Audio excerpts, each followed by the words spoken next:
أعوذ بالله من الشيطان الرجيم. بسم الله الرحمن الرحيم.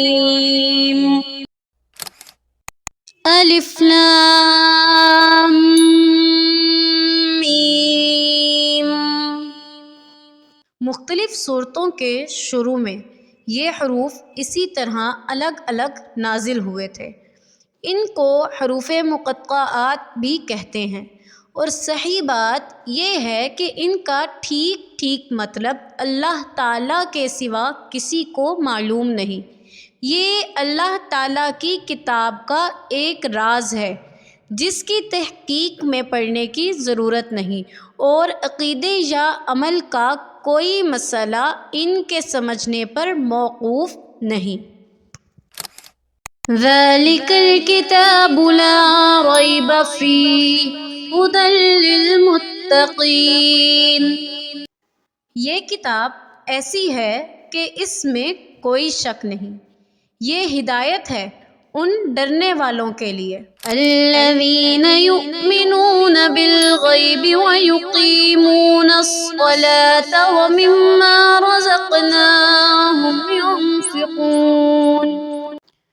جو بے دیکھی چیزوں پر ایمان لاتے ہیں اور نماز قائم کرتے ہیں، اور جو کچھ ہم نے انہیں دیا اس میں سے خرچ کرتے ہیں۔ وَالَّذِينَ يُؤْمِنُونَ بِمَا أُنزِلَ إِلَيْكَ وَمَا أُنزِلَ مِن قَبْلِكَ وَبِالْآخِرَةِ هُمْ يُوقِنُونَ.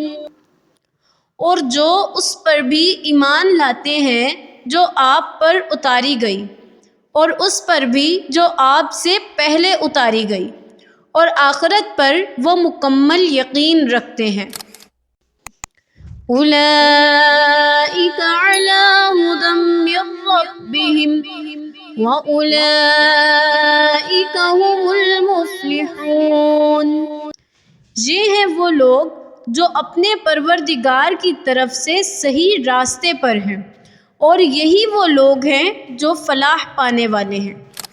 إِنَّ الَّذِينَ كَفَرُوا سَوَاءٌ عَلَيْهِمْ أَأَنذَرْتَهُمْ أَمْ لَمْ تُنذِرْهُمْ لَا يُؤْمِنُونَ.